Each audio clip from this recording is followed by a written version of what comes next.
오늘 밤 우리가 전할 메시지의 제목은 외계인 진심이세요? 입니다. 이게 오늘 메시지의 제목입니다. 외계인 물음표 진심이세요?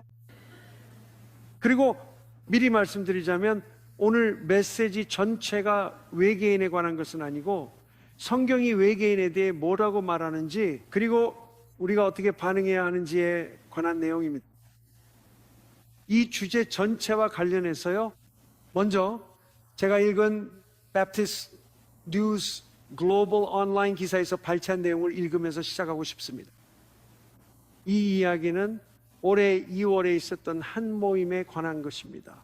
여러분 중 많은 분들이 들어보셨을 텐데 그 모임에는 여러 목사님들과 몇몇 남성들이 함께 했습니다. 처음에는 그들이 우리 정부 관계자라고 들었지만 더 알아보니 정부 관계자는 아니었고 외계인과 UFO에 대해 연구하는 전문적인 민간인들이었습니다.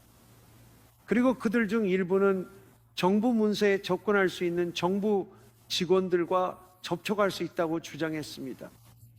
그래서 그들은 목사님들과 만남을 가졌습니다. 저는 그 만남에 참석한 목사님들이 하신 말씀 중 일부를 읽어드리고 싶습니다.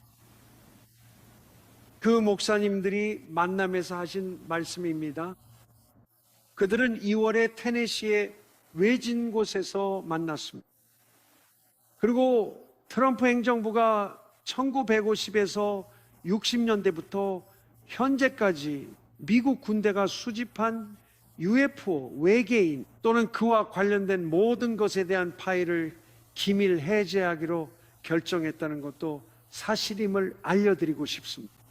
그래서 이번 달에 160개 파일이 대중에게 공개되었습니다. 그 파일들은 군사 웹사이트에서 볼 수 있습니다. 저는 그 웹사이트 이름을 잘 모르겠는데 국방부 UFO 뭐 그런 이름이었던 것 같습니다. 여러분도 그 파일들을 읽어볼 수 있습니다. 당시 목사님들의 말씀을 일부 읽어드리고 성경이 이 문제에 대해 뭐라 하는지 살펴보겠습니다. 우리는 이 사안을 어떤 자세로 대해야 할까요? 이럴 때 우리는 어떻게 대처해야 할까요? 이 부분은 이 기사에서 처음으로 작성됐습니다. 다시 한번 Baptist News 글로벌을 인용하자면 마이크 시뇨렐리 목사님이 X구 트위터에 이렇게 썼습니다. 소문은 사실입니다. 저는 다른 목사님들과 함께 비공개 브리핑에 참석했습니다. 휴대폰도 카메라도 녹음도 허용되지 않았습니다. 우리는 분명하게 들었습니다. 공개가 곧 이루어질 것이다. 그리고 그 이후에 일어날 일들은 많은 이들의 신앙을 흔들게 될 것입니다. 목회자들이 지금부터 성도들을 준비시키지 않으면 너무 늦을 수도 있습니다. 계속해서 기사 내용을 읽어보겠습니다. 많은 수의 목회자들이 특정주 즉 테네시로 초대되어 어떤 사람들의 이야기를 듣게 되었다고 합니다. 기사에서는 미국 정부라고 언급되어 있지만 추가로 조사해보니 그들이 공식적인 정부 인사는 아니었고 어떤 역할을 맡은 사람들이었다고 다시 들었습니다. 이들은 UFO와 외계인 등과 관련된 연구에 많은 시간을 할애한 사람들이었습니다. 그들은 민간인이었고 정부 관계자들과 접촉할 수 있다고 주장하는 전문가들이었으며 그로 인해 일부 정보를 얻을 수 있었다고 했습니다. 그래서 그가 말하길 그곳에는 자신이 가진 우려를 그와 나누기 위해 온 남성들과 다른 사람들이 있었다고 합니다. 이제는 페리스톤 목사님이 직접 말씀하시는 부분입니다. 그는 참석했던 친구가 자신에게 이렇게 말했다고 회상했습니다. 페리, 우리가 듣기로 곧 공개될 내용은 외계인과 미확인 비행 물체, 즉 우주선에 관한 것일 거야. 회의에 참석했던 몇몇 사람들이 우리 목회자들에게 여러분의 교인들을 준비시켜야 한다고 말했습니다. 그리고 앞으로 공개될 내용에 대해 교인들이 어떻게 대답해야 할지, 어떻게 대응해야 할지 준비시켜야 한다고 했습니다. 그리고 그 기사에서는 이렇게 인용합니다. 케빈 자다이가 그 회의에 참석했는지는 모르겠지만 그는 이에 대한 자신의 생각을 밝혔습니다. 그는 이렇게 말했습니다. 그리고 저도 케빈의 의견에 동의합니다. 우리는 지금 요한계시록을 다루고 있습니다. 이런 일들이 땅에서 올라올 것입니다. 이것들은 우주선을 타고 나오는 것이 아닙니다. 이들은 차원간 존재들입니다. 저도 그 점에 동의합니다. 요한계시록 13장 1절, 요한계시록 11장 7절, 그리고 요한계시록 17장 8절을 읽어보면 알 수 있습니다. 이 구절들은 악한 영들이 땅에서 올라오는 것에 대해 말하고 있습니다. 에스겔서 31장, 32장을 읽어보면 성경은 지옥이 지구 중심에 있다는 것을 매우 분명하게 밝히고 있습니다.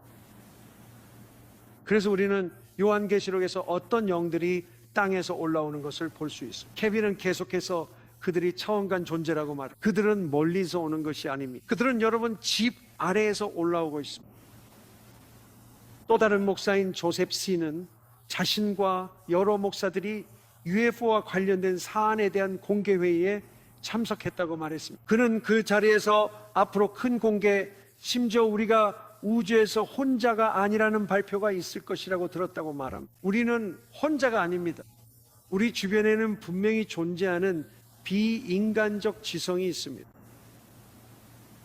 조셉에 따르면 그와 목사는 회의 다음 날 비행 중에 직접 UFO를 목격했다고 합니다. 우리가 목격한 것은 비행기 앞 하늘에 떠 있는 6개의 물체였습니다. 우리는 이것들이 UAP와 UFO라고 믿습니다. 그는 다음 날 대통령이 관련 기관에 권한을 부여했다는 게시물을 올렸다고 덧붙였습니다. 외계인 UFO, UAP 및 이 모든 문제의 진실을 밝혀내어 대중에게 공개하라는 것이었습니다. 디디오 목사는 이번 모임이 성경 구절을 밝히기 위함이라 전했습니다. 곧 대규모 속임수가 다가올 것이라고 합니다. 우리는 하나님 말씀에 충실하고 성경이 말하는 대로 전해야 합니다. 그는 이어서 그들이 무엇을 공개하든 앞으로 무엇을 밝히든 교회 안팎의 많은 사람들이 이 정보를 어떻게 받아들여야 할지 모를 것이라고 말합니다. 하지만 우리가 먼저 교회에 가르칠 수 있다면 그들에게 성경이 말하는 바를 전할 수 있습니다. 즉 비인간적 지능체가 존재하며 그들은 악마라고 불린다는 것입니다. 그는 이번 모임에서 궁극적으로 우려하는 점은 정부가 이 존재들을 외계인이라고 부를 것이지만 실제로는 이들이 기독교인들의 신앙을 무너뜨리려는 악마라는 점이라고 말했습니다. 조셉 제트는 공개 시 많은 이들이 신앙을 저버릴까 봐 우려합니다.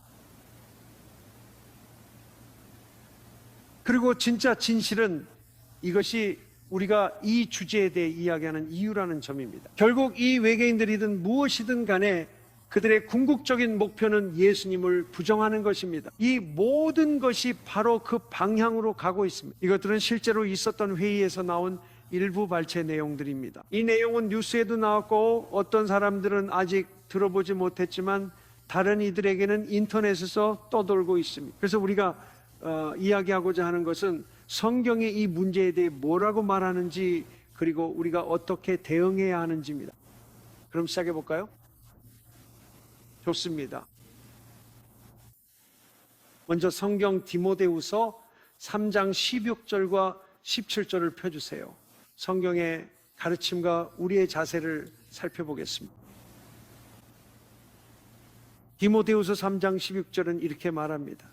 모든 성경은 하나님의 감동으로 된 것으로 교훈과 책망과 바르게 함과 의로 교육하기에 유익하니 이는 하나님의 사람으로 온전하게 하며 모든 선한 일을 행할 능력을 갖추게 하려 함이라.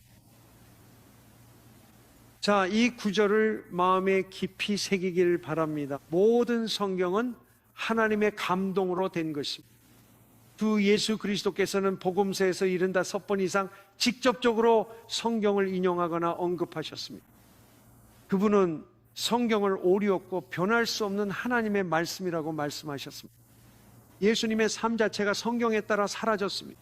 그분은 성경이 이루어지게 하려고 우리가 예루살렘으로 올라가자고 말씀하셨습니다. 그분은 자신이 십자가에 넘겨지는 것도 성경을 이루기 위함이라고 말씀하셨습니다. 그래서 예수님은 성경이 보존되고 영감받은 하나님의 말씀임을 가르치셨습니다. 자, 이제 디모데후서가 뭐라고 말하는지 보겠습니다. 성경에 담긴 내용은 모든 하나님의 사람을 온전히 완전하게 하고 모든 선한 일을 위해 철저히 갖추게 할 수 있습니다.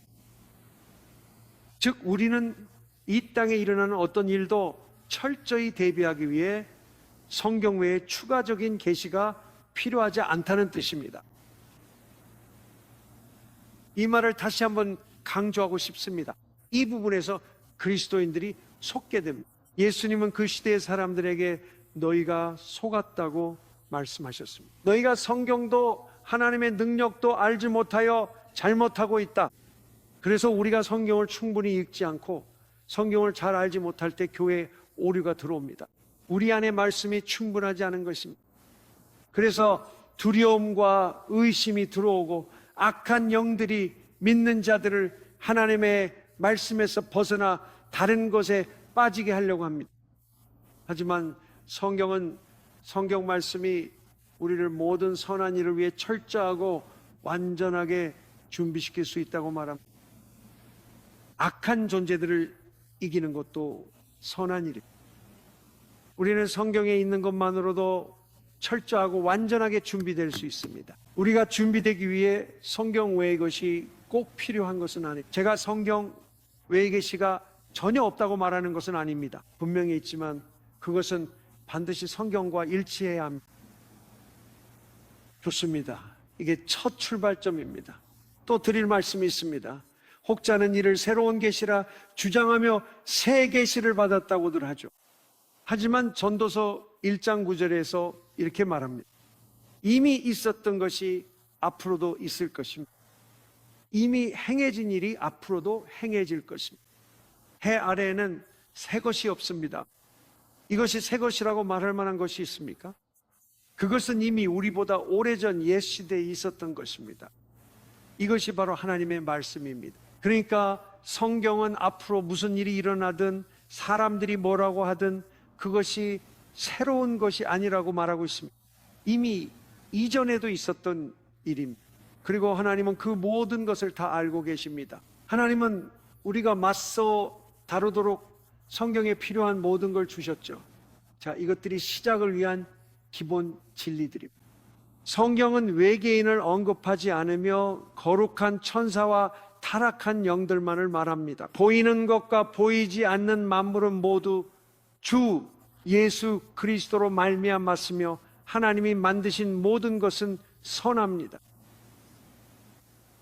만들어진 모든 것은 주 예수 그리스도에 의해 만들어졌습니다. 존재하는 모든 것은 그분의 능력의 말씀으로 유지되고 있습니다. 이제 선한 모든 것은 하나님의 나라에 속해 있습니다. 물론 지구상에는 아직도 선택을 하고 있는 사람들이 있습니다. 하지만 우리는 영적 영역에서 천사들과 영들 그리고 자신들의 영역을 떠난 권세들과 주권자들이 하나님께 반역하여 은혜에서 떨어져 악하게 되었다는 것을 알고 있습니다. 그러므로 존재하는 존재는 두 종류뿐입니다. 딱 두 종류뿐입니다. 하나는 하나님의 나라에 속한 자들이고 다른 하나는 그렇지 않은 자들입니다. 그 외에 다른 제3의 종류는 없습니다. 그러니 우리는 이것이 성경이 말하는 것임을 알아야 해요. 이제 우리는 천사들과 사탄 그리고 악마들에 대해 이야기해 보려 합니다. 그들은 형태를 바꿀 수 있나요? 그들은 형태를 바꿀 수 있나요? 네, 천사와 사탄 모두 자신의 형태를 바꿀 수 있습니다. 예수 그리스도께서도 변형되십니다. 결론적으로 말씀드리면 이는 상황 이해를 돕기 위함입니다. 우리는 이것을 어떻게 다루어야 할까요? 마태복음 18장 1절에서는 천사들에 대해 언급하고 있습니다. 안식일이 지나고 주간의 첫날이 밝아올 무렵 막달라 마리아와 다른 마리아가 무덤을 보러 왔습니다. 그런데 큰 지진이 일어났습니다. 이는 주의 천사가 하늘에서 내려와 무덤의 돌을 굴려내었기 때문입니다. 여기서 잠깐 멈춰 봅시다. 천사가 내려올 때 지진이 일어났다는 점에 주목하세요. 천사가 왔기 때문에 큰 지진이 있었습니다. 그리고 천사가 무덤의 문을 굴려 열었습니다. 사도행전 4장에서 신자들이 박해를 받고 베드로와 요한이 위협을 받자 그들은 자기 동료들에게 돌아갑니다. 모든 신자들이 한 마음으로 목소리를 높여 기도합니다. 그들은 기도를 시작하며 주님, 그들이 주의 기름 부음 받은 자를 대적하러 왔습니다라고 기록된 대로 말합니다. 그리고 그들은 주님, 주의 손을 내밀어 주시겠습니까? 라고 기도합니다. 우리에게 담대함을 주시고 예수의 이름으로 표적과 기사를 행하사 우리가 담대히 말할 수 있게 해주시겠습니까? 그들이 기도했을 때 그곳이 흔들렸고 모두가 성령과 하나님의 능력으로 충만해졌습니다. 왜 그곳이 흔들렸을까요? 왜 그곳이 흔들렸습니까? 그들의 기도에 응답하여 하나님께서 천사 군단을 보내셨기 때문입니다. 천사가 무덤에 내려왔을 때 그곳이 흔들렸습니다. 수년 전 바로 이 건물에서 그런 일을 직접 목격했습니다. 어느 날 아침 기도에서 함께 기도하며 주님께 요청했습니다. 주님, 더 많은 천사들을 보내주세요. 몇 초 만에 건물 전체가 흔들렸지만 땅은 흔들리지 않았습니다. 그 방에는 저와 함께 있던 증인들도 있었습니다. 마치 전차들이 천장, 즉 건물 지붕 위에 착지하는 소리가 들렸고 건물 위를 말들이 달리는 소리처럼 들렸습니다. 저 뒤쪽에 있는 문들도 흔들리고 있었습니다. 하지만 제 발밑은 전혀 안 흔들렸어요. 무슨 일이 일어난 거죠? 천사들이 내려온 것이었죠. 하지만 천사들이 올 때마다 땅이 흔들리진 않아요. 지금도 우리 곁에 있으니까요. 지금 이 방에도 천사들이 있지만 그럴 수도 있습니다. 어쨌든 천사가 착지했습니다. 지진이 일어났습니다. 그 천사가 와서 무덤의 돌을 굴려내었습니다. 이것이 우리에게 무엇을 말해줍니까? 이는 부활 후의 일로 예수님이 돌을 통과해 나오셨음을 뜻합니다. 예수님이 아닌 천사가 돌을 굴렸고 그는 보라 여기 안 계신다고 말했습니다. 그러니까 예수님은 영화로운 몸으로 그 돌을 그대로 통과해 걸어 나오신 것입니다. 이제 천사에 대해 뭐라고 쓰여 있는지 보십시오. 그의 얼굴은 번개처럼 빛났고 그의 옷은 눈처럼 희었습니다. 그리고 경비병들은 그를 보고 두려워 떨었으며 죽은 사람처럼 되었습니다. 왜 그런 걸까요? 그것은 그들이 주님의 임재로부터 왔기 때문에. 주님의 임재는 거룩하다. 그리고 주님의 임재에서 온 천사가 그 임재를 지니고 오면 하나님의 두려움을 가져옵니다. 그들은 떨었습니다. 그렇다면 천사들도 영광을 낮출 수 있을까요? 예, 천사들도 예수님처럼 그렇게 할 수 있습니다. 그는 그들이 죽은 사람처럼 쓰러졌다고 말했습니다.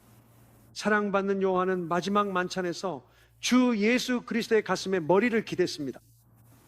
그리고 그는 예수님께 주님, 누가 주님을 배신할 것입니까? 라고 물었습니다. 그만큼 그는 예수님과 편안하게 지냈습니다. 왜일까요? 그것은 주님의 영광이 낮춰졌기 때문입니다. 하나님께서 왜 그렇게 하실까요? 우리가 편안하도록 하기 위해서. 그래서 우리가 항상 떨거나 쓰러지지 않도록 하신 것입니다. 그 영광 때문이죠. 훗날 요한계시록에서 밤모섬에 유배된 요한에게 주 예수 그리스도께서 나타나셨을 때 그 얼굴은 해처럼 빛났고 발은 빛나는 옷 같았습니다. 그분의 눈은 불꽃과 같았습니다. 그분의 음성은 많은 물소리와 같았습니다. 그리고 요한은 나는 죽은 사람처럼 쓰러졌다고 말했습니다. 자, 이것이 하나님과 천사들이 주 예수 그리스도를 나타내는 방식의 차이입니다. 주님께서는 우리에게 오실 수 있습니다. 그분은 우리 수준에 맞게 영광을 크게 낮추셔서 우리가 편안하게 느낄 수 있도록 하실 수 있습니다. 천사들도 똑같이 할 수 있습니다. 천사가 나타나자 그의 얼굴은 번개처럼 빛나고 옷은 눈같이 희었으며 경비병들은 두려워 죽은 사람처럼 되었습니다. 그때 근처 밤에 양떼를 지키던 목자들이 있었습니다. 주의 사자가 나타나고 주의 영광이 그들을 비추니 그들은 몹시 무서워했습니다. 천사들은 하나님의 임재로부터 오시는 겁니다. 그들은 주님의 영광을 지니고 있습니다. 천사가 말했습니다. 두려워 마십시오. 보십시오. 큰 기쁨의 소식을 전합니다. 오늘 다윗의 고을의 구주 곧 그리스도 주께서 나셨습니다. 주의 영광이 그들을 비추니 두려움을 줍니다. 그런데도 그들은 형태를 바꿀 수 있고 여러분이 천사라고 알아차리지 못할 정도로 인간의 모습으로 나타날 수 있습니다. 그들은 식당의 웨이터처럼 혹은 길가의 노숙자처럼 나타날 수도 있습니다. 그게 천사일 수도 있고 주 예수 그리스도일 수도 있습니다. 히브리서 13장 2절에 이렇게 나와 있습니다. 낯선 사람을 대접하기를 잊지 마십시오. 그렇게 함으로써 어떤 이들은 자신도 모르게 천사들을 대접하였습니다. 그래서 이것은 천사들이 형태를 바꿀 수 있다는 것을 우리에게 말해줍니다. 그들은 날개와 영광, 불을 가지고 나타날 수 있습니다. 우리는 떨고 쓰러질 것입니다. 그들은 노숙자처럼 나타날 수도 있습니다. 우리가 눈치채지 못하게 나타날 수 있어요. 그게 천사입니다. 그러니 천사들은 자신의 형태를 바꿀 수 있습니다. 그렇다면 사탄이나 악마들도 형태를 바꿀 수 있을까요? 고린도후서 11장 14절입니다. 바울은 이렇게 씁니다. 이상한 일이 아닙니다. 사탄도 자신을 광명의 천사로 가장합니다. 물론 그는 속이는 자입니다. 그는 광명의 천사가 아니라 자신을 광명의 천사처럼 보이게 가장한다는 뜻입니다. 그리고 바울은 그 맥락에서 복음의 거짓 사역자들에게도 똑같이 말했습니다. 그들은 거짓이지만 자신들이 진짜 사역자인 것처럼 보이도록 변장합니다. 그는 말했습니다. 사탄도 똑같이 하는데 그게 이상할 게 없다고요? 그래서 특히 아프리카 일부 국가나 IT 등 깊은 주술이 행해지는 나라들에서는 주술에 깊이 빠진 사람들이 변신술사로 알려져 있다는 것은 잘 문서화된 사실입니다. 누군가가 자신을 완전히 사탄에게 내어준다면, 그리고 저는 누구에게도 그렇게 하라고 권하지 않습니다. 영원한 멸망을 원하지 않는 한 절대 그렇게 해서는 안 됩니다. 그들은 완전히 악마에게 사로잡히게 되고 그 안에 있는 악령들이 그들을 변형시킬 수 있게 됩니다. 저는 마에시 샤브다로부터 신뢰할 만한 증언을 들은 기억이 있습니다. 그가 아프리카에서 집회를 열고 있었는데 야외에서 대규모 복음 집회를 하고 있었습니다. 그가 설교를 시작하기 전에 모든 악한 영을 결박하는 기도를 드렸습니다. 모든 악령을 결박하고 모든 주술을 끊는 기도였습니다. 그의 뒤나무 위 까마귀 3마리가 울고 있었는데 그가 주술과 어둠의 권세를 끊는 기도를 하자 까마귀들이 사람으로 변해 땅에 떨어졌습니다.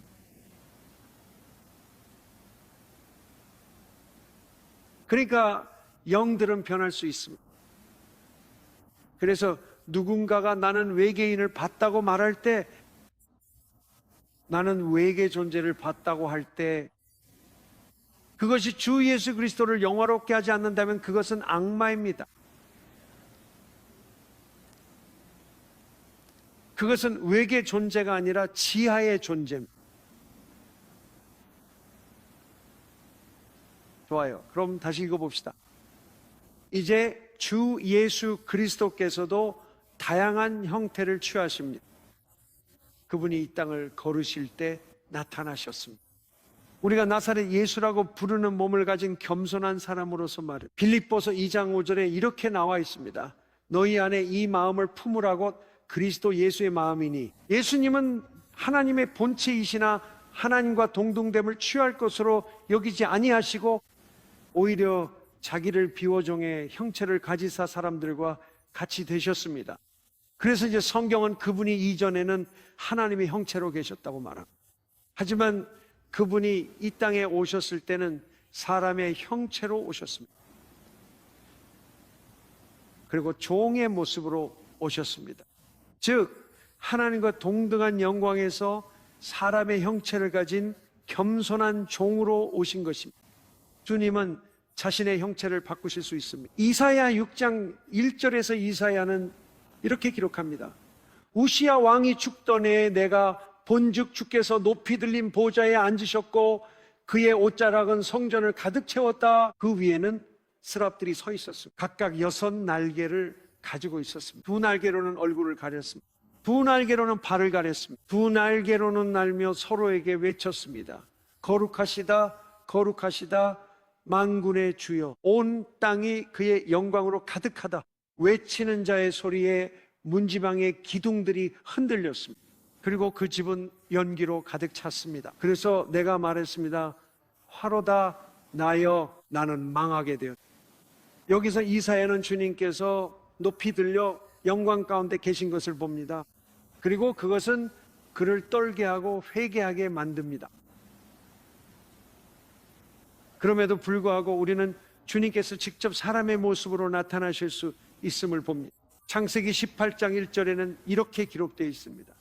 그 후 여호와께서 마므레의 상수리 나무들 곁에서 아브라함에게 나타나셨다. 그때 그는 한낮의 더위에 장막 문에 앉아 있었다. 그래서 그는 눈을 들어 바라보니 보라, 세 사람이 그 곁에 서 있었다. 그가 그들을 보았을 때 그는 장막문에서 달려나가 그들을 맞이했고 땅에 엎드려 절했습니다. 이들은 천사가 아니었습니다. 천사들은 경배를 받지 않습니다. 그래서 주님께서 세 사람의 모습으로 오신 것입니다. 그러므로 하나님도 형태를 바꿀 수 있고 악령도 형태를 바꿀 수 있으며 천사들도 형태를 바꿀 수 있습니다. 그래서 우리는 외계인에 대해 알아야 할 모든 것과 어떻게 대응해야 하는지 바로 알 수 있습니다. 혹은 그들이 외계인이라 불린다 해도 만약 그들이 하나님을 영화롭게 하지 않는다면 그들은 어둠의 세력에서 온 것입니다. 하나님을 높이지 않으면 흑암의 세력입니다. 바울은 다른 복음을 전하면 저주를 받을 것이라 말했습니다. 복음은 한 번에 그리고 영원히 전해졌다고 성경은 말합니다. 유다서에는 우리가 믿음을 위해 싸워야 한다고 기록되어 있습니다. 그 믿음은 한 번에 그리고 영원히 전해진 것입니다. 이것은 진화하는 믿음이 아닙니다. 진보적인 것도 아닙니다. 이것은 단번에 영원히 전해졌습니다. 그러니 성경과 모순되는 다른 어떤 메시지도 있다면 그것은 마귀에게서 온 것입니다. 누구든 하나님을 영화롭게 안 하면 마귀에게서 온 겁니다. 다시 한번 또 다른 예를 들어보겠습니다.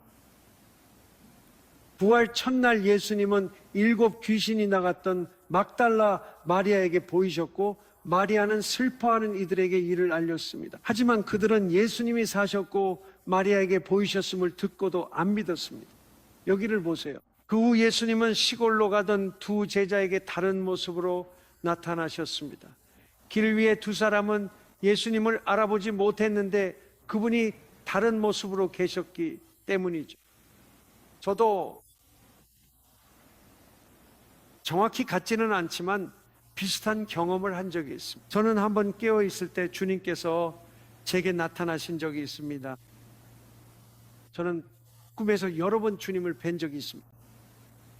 하지만 때때로 주님께서는 꿈에서 다른 모습으로 오시기도 합니다.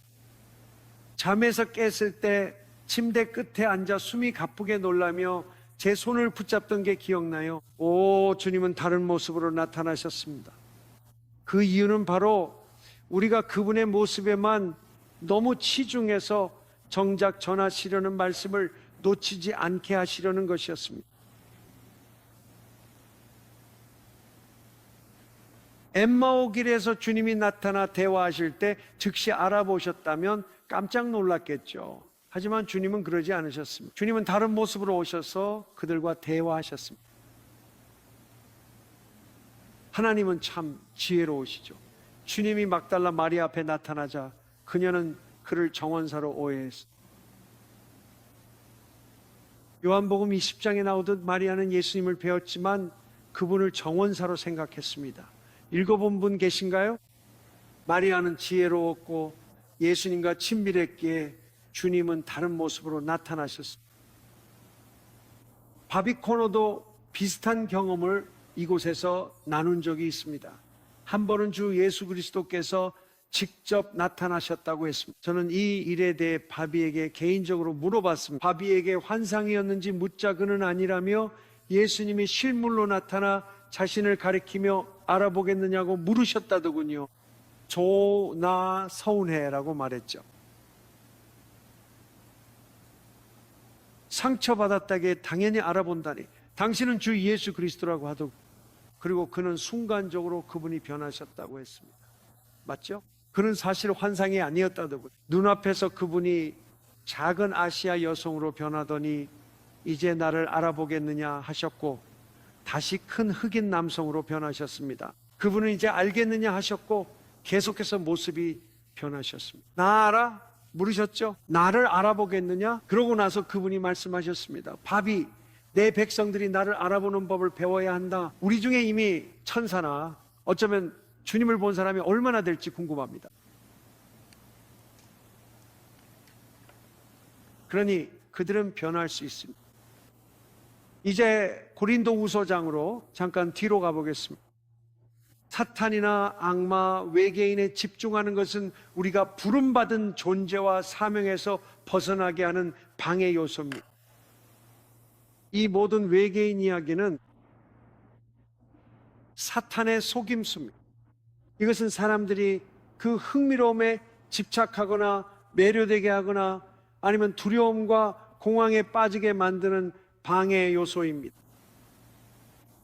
이 두 가지 모두 우리가 해야 할 일, 즉 마음과 영혼과 생각과 힘을 다해 하나님을 사랑하고 아버지의 일을 행하며 기도의 집이 되고 영혼을 구원하고 제자를 삼고 고아와 과부를 돌보고 서로 사랑하는 일에서 벗어나게 하는 방해 요소입니다. 그리스도께서 우리를 사랑하신 것처럼 말입니다. 이런 일들이 일어나고 사람들이 그것에 집중하기 시작하면 우리가 집중하는 것이 우리 마음에서 더 커지게 됩니다. 하지만 우리는 주님께 집중하고 그분을 높여야 하며 이런 것들에 의해 방해받아서는 안 됩니다. 이러한 속임수들은 실제로 일어날 수 있습니다. 고린도 후서 11장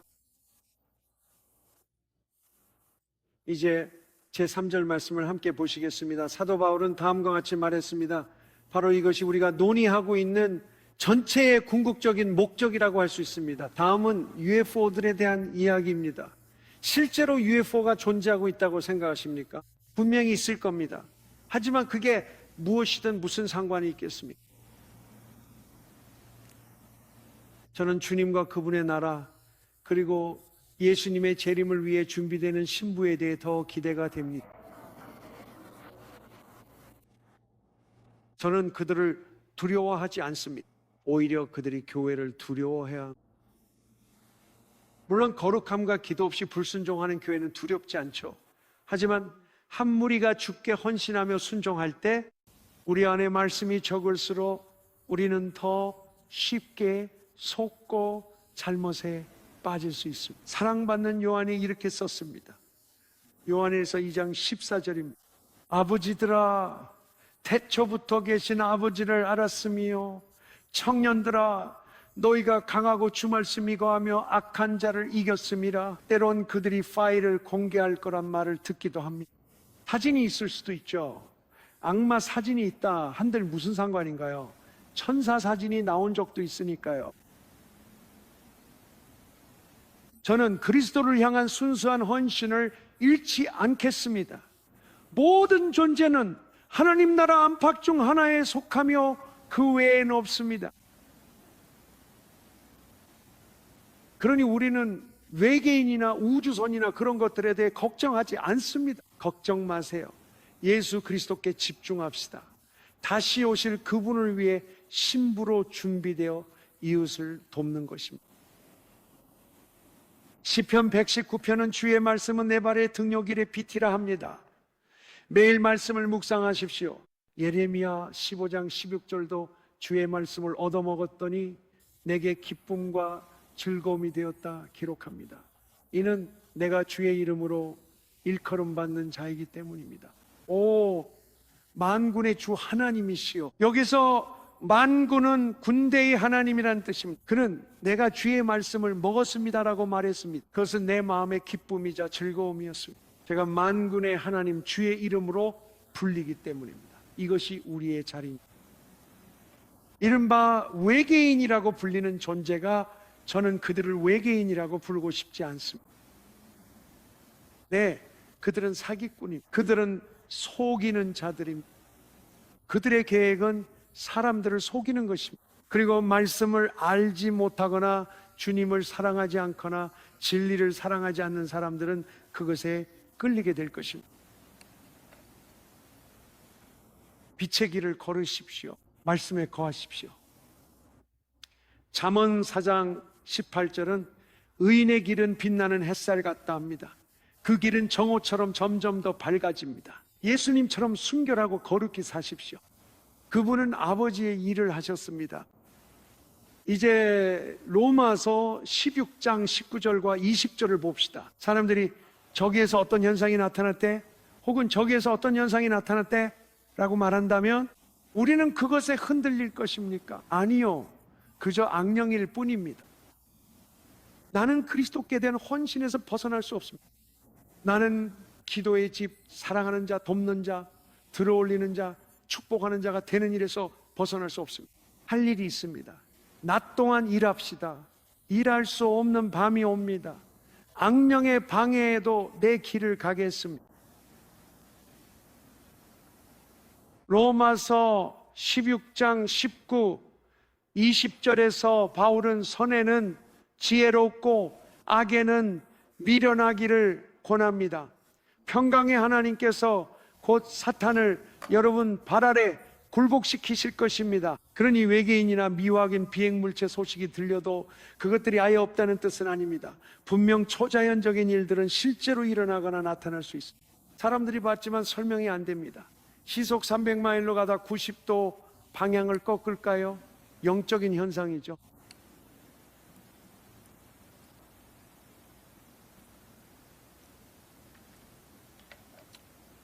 그가 말합니다. 우리는 무엇을 해야 합니까? 모든 타락한 존재, 모든 권세, 권력, 악함, 통치자, 악령, 마귀, 그들 모두는 사탄보다 열등합니다. 동의하시나요? 그래서 성경에서 선한 일에 탁월해지고 악한 일에는 순결해지라고 말할 때 평강의 하나님께서 사탄을 너희 발 아래에서 짓밟으실 것이라고 합니다. 이것이 외계인에 대처하는 방법입니다. 그리스도께 집중하세요. 덕을 기르고 성령의 열매와 믿음, 사랑, 순종, 친절, 선함, 관대함에 집중하세요. 용서하세요. 그것에 탁월해지세요. 순결하세요. 나와서 구별되세요. 부정한 것에 손대지 마세요. 순결하세요. 그렇게 사세요. 그러면 평강에 하나님께서 하나님께 속하지 않은 모든 것을 너희 발 아래에서 짓밟으실 것입니다. 이것은 악마에 집중하지 않는 전쟁의 사고방식입니다. 악마에 집중하는 영적 전쟁은 성경에 없습니다. 사람들의 전쟁 기도를 들어봤는데 그 기도는 두려움으로 가득합니다. 그들은 믿음이 없습니다. 악마가 공격할 겁니다. 지금 당장 그를 대적하겠습니다. 그는 두려워합니다. 보십시오. 요한복음 14장 30절에 예수님은 하셨습니다. 세상 통치자가 오나 그는 내게 상관없다. 예수님은 사탄을 걱정하지 않으셨습니다. 우리는 그리스도 안에서 항상 승리합니다. 우리는 그리스도 안에서 항상 승리합니다. 이것을 보세요. 고린도 후서 2장 14절입니다. 항상 우리를 그리스도 안에서 이기게 하시고 우리를 통해 그의 지식의 향기를 모든 곳에 나타내시는 하나님께 감사드립니다. 성경에 이렇게 나와 있습니다. 다시 읽어도 될까요? 제가 그냥 말씀드릴게요. 항상 우리를 그리스도 안에서 이기게 하시는 하나님께 감사드립니다. 사람이 떡으로만 살 게 아니라 하나님의 모든 말씀으로 삽니다. 신자는 이 말씀을 새깁시다. 항상 그리스도 안에서 이기게 하시는 하나님께 감사하며 가끔이 아닌 항상이라 하십니다. 그러니 여러분이 어떤 상황을 마주하든 필요든 어려움이든 건강 문제든 어떤 것이든 악한 영의 억압이든 질문은 오 세상에 마귀가 공격하고 있어가 아닙니다. 그런 생각은 잘못된 사고방식입니다. 올바른 사고방식은 그리스도는 어디 계신가입니다. 주님, 저는 따라가겠습니다. 무엇이? 지금 주님을 따르기 위해 내가 어떤 걸음들을 내딛어야 합니다. 왜냐하면 주님은 항상 나를 승리로 이끄시기 때문입니다. 이것이 바로 올바른 사고방식입니다. 이런 외계인 이야기와 교회에서 그런 이야기를 하는 것들이 사람들을 잘못된 사고방식으로 이끕니다. 사람들이 마귀에 집중하고 외계인에 집중하지 그리스도에게 집중하지 않습니다. 모두 저와 함께 이렇게 말해보세요. 하나님께 감사드립니다. 그분은 항상 나를 승리로 이끄십니다. 그러니 우리가 어떤 상황을 마주할 때 질문은 결코 오 세상의 외계인을 어떻게 해야 하지?가 아닙니다. 불이 탄환이 필요할까요? 아니면 내가 뭘 해야 하죠? 영화에서는 뱀파이어의 심장에 말뚝을 박아야 했잖아요. 내가 꼭 그렇게 해야 하나요? 뭘 해야죠? 아니요. 그런 건 필요 없어요. 주님을 따르겠다고 말하세요. 오늘 어떻게 걸어야 할까요? 그분은 말씀하시겠죠? 일어나 기도해라. 직장에 가서 직장 사람들을 사랑해라. 나를 따르. 나를 믿고 따라오너라. 내가 언제나 변함없이 너를 승리의 길로 이끌어 줄 것이니. 이걸 보세요. 우리가 하나님께 순복할 때는 항상 승리가 있습니다. 야고보서 4장 7절에 이렇게 나와 있습니다. 하나님께 복종하고 마귀를 대적하라. 그리하면 그가 너희를 피하리라. 많은 선의의 진실한 사람들이 마귀를 대적하라에 집중합니다. 대적하는 부분은 쉽습니다. 그저 그리스도께 순복하면 됩니다. 우리가 그리스도께 순복할 때 사랑 안에서 자라나게 됩니다. 사랑은 두려움을 내쫓습니다. 우리 모두 그렇듯 누구도 저조차 사랑 안에서 온전치 못합니다. 하지만 온전해지면 두려움은 사라집니다. 따라서 두려울 때의 답은 마귀가가 아닙니다. 대신 주님 사랑 안에서 자라게 하소서라고 하십시오. 두려움은 자기 보존에 초점을 맞춥니다. 사랑은 외부를 향해 초점을 맞춥니다. 사랑과 격려, 도움과 축복을 나누는 사람이 되면 두려움은 사라질 것입니다. 빌립보서 1장 27절은 이렇게 말합니다. 오직 너희의 행실을 그리스도의 복음에 합당하게 하라. 이는 내가 가서 너희를 보든지 떠나 있든지 너희가 한 영으로 굳게 서서 한 마음으로 복음의 신앙을 위하여 함께 싸우며 어떤 일에도 대적들 때문에 두려워하지 아니하는 이 일을 듣고자 함이라. 이것이 그들에게는 멸망의 증거요 너희에게는 구원의 증거니 이는 하나님께로부터 난 것이라. 그러니까 바울이 말하는 것은 어떤 상황에서도 대적들 때문에 너희 마음이 두려움에 사로잡히지 않게 하라는 것입니다. 왜냐하면 그것은 내 시선이 그리스도께 있지 않거나 내 안에 아직 두려움을 몰아낼 만큼 충분한 말씀이 없다는 뜻이기 때문에. 여러분은 강한 청년들입니다. 여러분은 악한 자를 이겼습니다. 하나님의 말씀이 여러분 안에 있기 때문입니다. 그러니 그는 말했습니다. 어떤 상황에서도 대적들 때문에 두려워하지 말라고요. 우리가 기도할 때 마귀에 대한 두려움이 없다면 성경은 그것이 마귀에게 그의 멸망의 징조라고 말합니다. 성경이 그렇게 말하고 있습니다. 다시 한번 읽어드리겠습니다. 성경은 한 영, 한 마음으로 굳건히 서서 믿음을 위해 함께 힘쓰며 어떤 상황에서도 대적들 때문에 두려워하지 말라고 말합니다. 이것이 그들에게는 멸망의 증거입니다. 그러니 교회가 하나 되어 두려움이 없을 때 마귀는 우린 끝났다고 말합니다. 우린 끝났다. 저 신자들은 하나가 돼 있고 두려움이 없다. 우린 끝났다. 그런데 왜지? 이게 다 무슨 얘기일까? 왜 그들이 여러 형태로 변신하고 있는 걸? 사람들에게 두려움을 심어주려고, 오 세상에 그들이 파일과 사진을 공개해서 두려움을 주려고 해. 왜냐하면 교회가 두려움에 빠지면 이미 패배한 것이기 때문입니다. 성경이 그렇게 말하고 있습니다. 두려워하지 않는 것이 그들의 멸망의 증거입니다. 두려워하지 말라는 말이 성경에 365번이나 기록되어 있습니다. 1년에 매일마다 한 번씩 두려움을 적이 들어오는 통로로 인식하세요. 정죄감에 빠지지 마세요. 우리 모두는 때때로 불안이나 두려움을 느낍니다. 이를 인식할 때 두려움은 하나님 나라가 아니구나 라고 깨닫습니다. 주님께 나아가 모든 염려를 맡기십시오. 그분께서 돌보십니다. 요한일서 5장 4절, 하나님께 난 자마다 세상을 이깁니다. 세상을 이긴 승리는 이것이니 곧 우리의 믿음입니다. 다시 한번 강조하겠습니다. 두려움으로 기도하지 마세요. 하나님을 사랑하는 선한 마음은 알지만 그동안 두려움에 사로잡혀 기도하는 경우를 많이 보았습니다. 함께 모여 기도할 때 모두가 이 사람을 축복해 달라거나 이것저것 해달라며 안식을 구하곤 합니다. 늘 누군가는 말하죠. 우리는 마귀가 어떻게 올지 압니다. 그리고 주님, 우리가 마귀를 대적합니다 라고 기도하죠. 저는 귀신을 결박하는 것에 반대하지 않습니다. 저는 그것에 반대하는 것이 아니에요. 하지만 저는 두려움으로 기도하지 않습니다. 우리의 방식은 예수님의 방식과 같습니다. 예수님이 어디를 가시든 도착 전부터 귀신들이 그분을 보고 소리를 질렀습니다.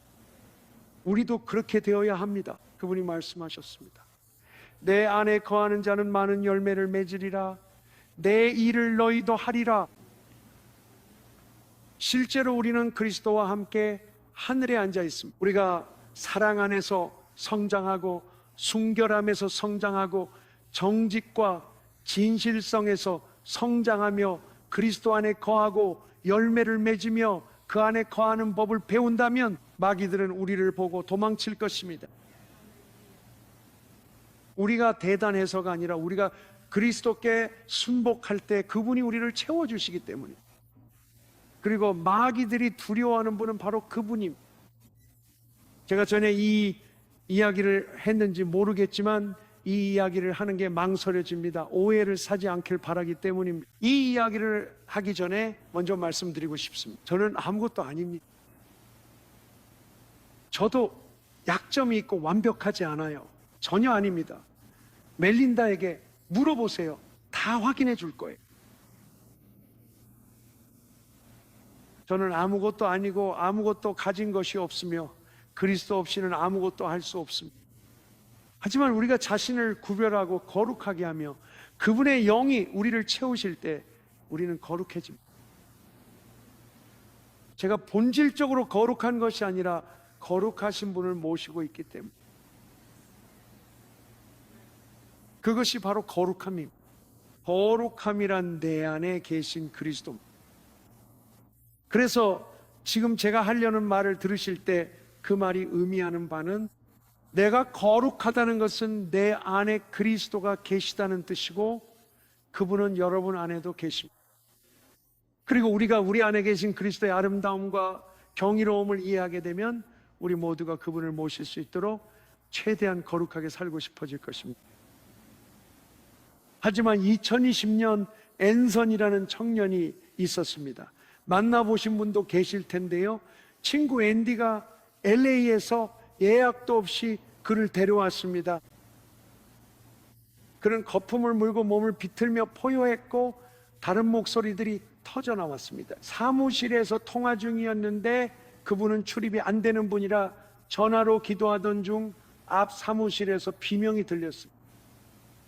말했잖아요. 죄송하지만 다시 전화할게요.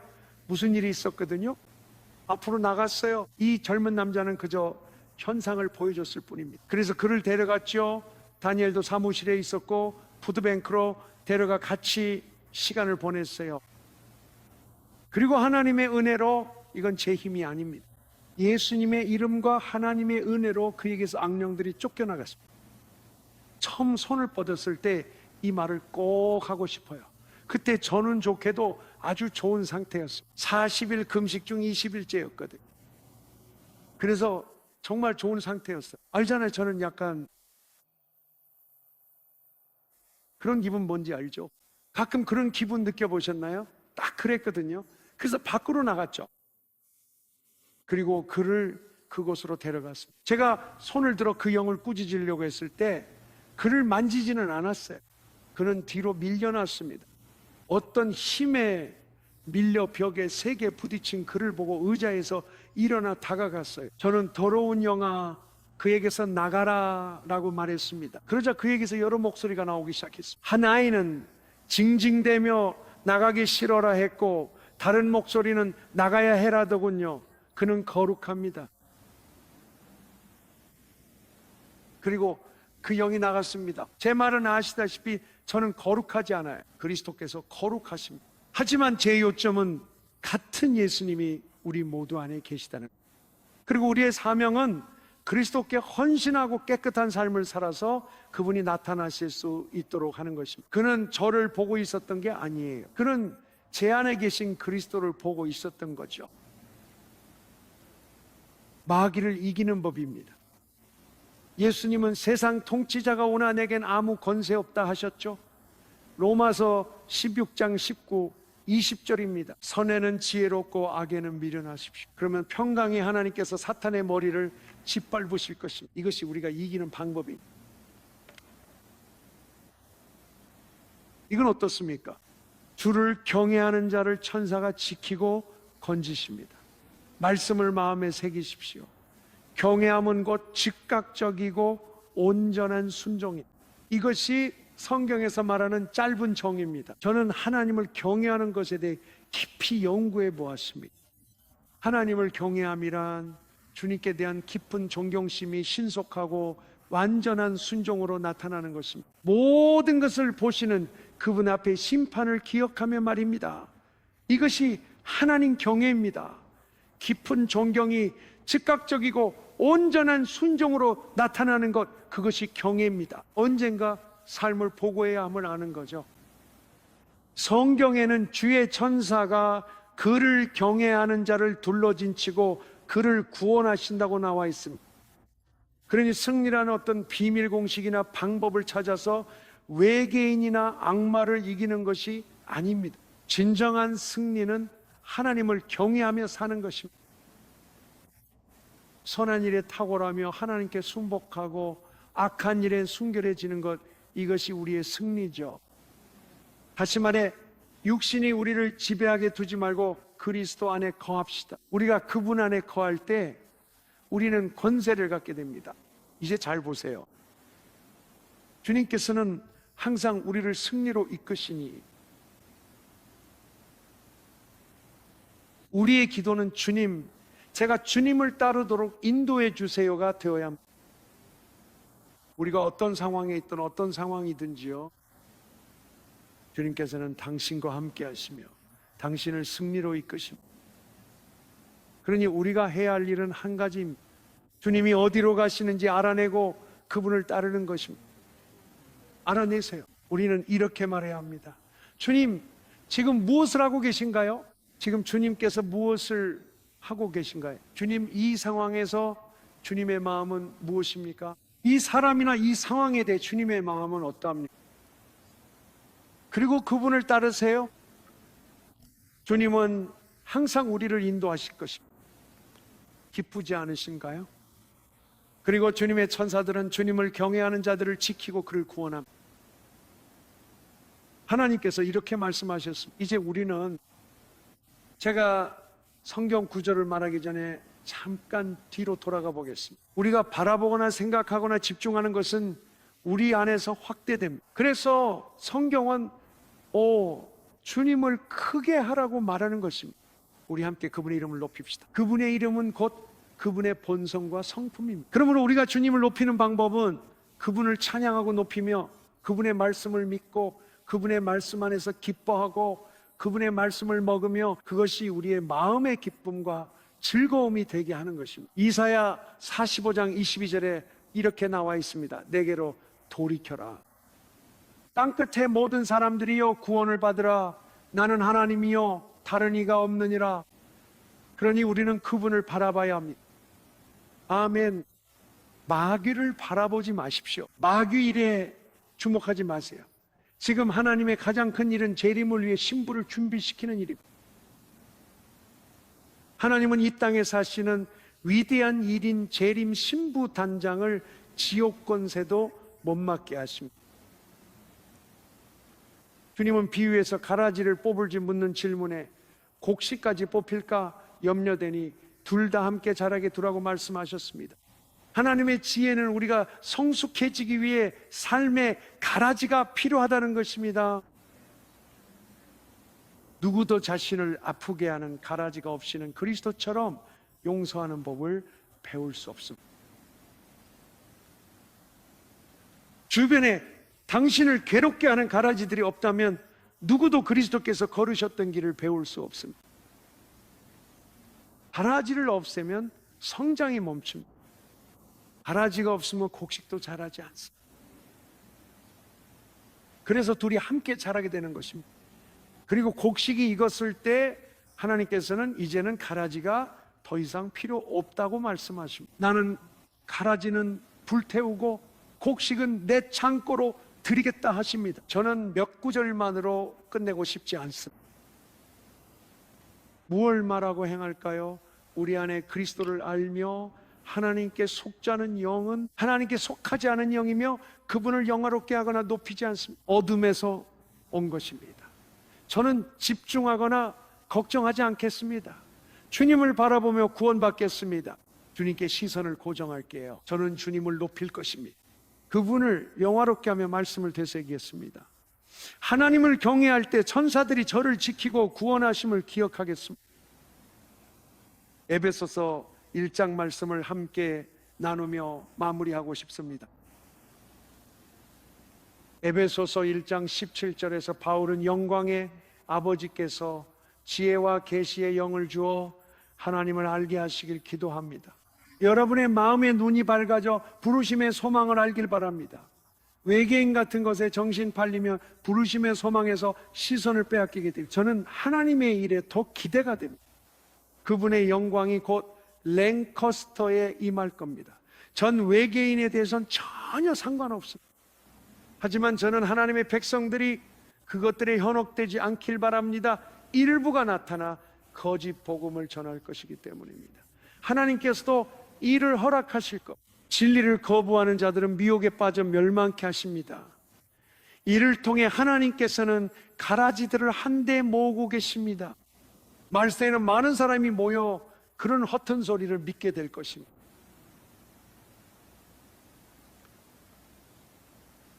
바울은 우리가 그분의 부르심의 소망과 성도 안에 유업의 영광의 풍성함을 알게 하시기를 기도합니다. 또한 우리에게 베푸신 큰 능력을 알게 하시길 구합니다. 그분의 강한 역사로 하나님은 그리스도를 다시 살리셨습니다. 죽은 자들 가운데서 그를 일으키시고 하늘의 보좌 우편에 앉히셨으며 모든 통치와 권세와 능력과 주권 그리고 불려지는 모든 이름 위에 뛰어나게 하셨습니다. 따라서 예수 그리스도는 만물 위에 계십니다. 여기에는 소위 외계인이라 불리는 존재들도 포함됩니다. 예수님께서는 모든 통치와 권세와 능력과 주권 그리고 불려지는 모든 이름 위에 훨씬 높이 앉아 계십니다. 그분은 그 모든 것 위에 계십니다. 그리고 그거 아세요? 우리는 그분과 함께 앉아 있습니다. 하나님은 만물을 예수님 발 아래 두어 교회 머리로 삼으셨습니다. 교회는 그분의 몸이자 만물을 채우시는 충만입니다. 이사야 41장 10절은 말씀합니다. 두려워 말라 내가 너와 함께함이라. 놀라지 말라 나는 네 하나님이니라. 누군가 저와 함께 주님을 높이 찬양합시다. 두려워하지 말라. 함께 고백합시다. 두려워 말라 내가 너와 함께함이라.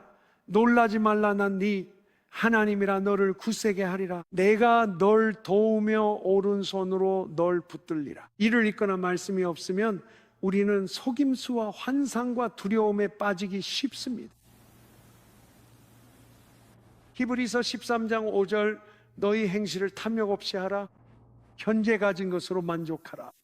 하나님은 내가 결코 너를 버리거나 떠나지 않겠다 하셨으니 우리는 담대히 주님은 나의 도움이시라 말하며 두려워하지 않습니다. 사람이 내게 어찌하겠느냐는 히브리서 13장 5, 6절 말씀입니다. 이 말씀을 보십시오. 하나님께서 내가 결코 너를 버리지 않고 떠나지 않으리라 하셨으니 우리는 담대히 주는 나의 도움이시라 말합니다. 나는 두려워 않으리니 사람이 내게 어찌하리요? 하나님께서 약속을 주신 이유는 우리가 그것을 믿고 말할 수 있도록 하기 위함입니다. 우리가 그것을 말할 때 그것이 마음에서 우러나온 것이라면 활성화됩니다. 잘 보세요. 제가 다시 말하겠습니다. 히브리서 13장 6절입니다. 하나님께서 말씀하셨으니 우리가 담대히 말하게 하신 것입니다. 주를 경외하는 자를 천사가 둘러진 친다 하심은 우리가 이를 담대히 말하게 하려는 위함입니다. 주님의 천사가 경외하는 자를 지키고 건지십니다. 우리와 함께하는 천사가 대적보다 많으니 담대히 선포하십시오. 또한 내 안에 계신 분이 세상이나 가짜 외계인보다 크시기에 우리는 승리할 수 있습니다. 주께서 말씀하시면 우리의 고백을 위함입니다. 생사가 혀에 달렸으니 마음으로 믿고 입으로 시인할 때 역사합니다. 하나님은 우리가 말하도록 하셨습니다. 시편 107편 2절은 구속된 자는 말하라고 합니다. 자, 함께 합시다. 시편 34편 3절입니다. 오, 나와 함께 여호와를 높이며 그의 이름을 함께 찬양합시다. 주님 감사합니다. 주님, 우리 안에 계신 이가 세상에 있는 이보다 크시다는 사실에 감사합니다. 주님, 우리 모두가 그리스도께 대한 진실하고 순수한 헌신에서 벗어나지 않도록 은혜를 베풀어 주시길 간구합니다. 주님, 주님을 바라보고 구원을 받으라고 말씀하셨습니다. 주님, 우리가 주님만 바라볼 수 있도록 도와주세요. 주님 감사합니다. 우리 안에 계신 이가 세상에 있는 이보다 크시다는 사실에 감사합니다. 우리 하나님은 얼마나 위대하신가요? 우리 하나님은 얼마나 위대하신가요? 주님, 주께서 모든 권세와 모든 통치자와 모든 권위의 머리이심에 감사합니다. 그들은 모두 주님의 발 아래에 있고 우리는 주님과 함께 하늘에 앉아 있습니다. 이 모든 것에 감사합니다. 주님, 주님의 말씀이 들어올 때 빛을 주시고 단순한 자에게도 깨달음을 주심에 감사합니다. 주님, 우리는 사탄이 모든 속임수와 거짓된 표적과 기적으로 다가올 것을 압니다. 그러나 우리는 그 어떤 것도 받아들이지 않을 것입니다. 예수님의 이름을 높이지 않는다면 그것은 하나님께로부터 온 것이 아닙니다. 저와 함께 주님을 높이고 함께 그분의 이름을 찬양합시다. 예수님만 바라보세요. 이것이 우리가 외계인에 대해 가진 간증입니다. 거룩, 거룩.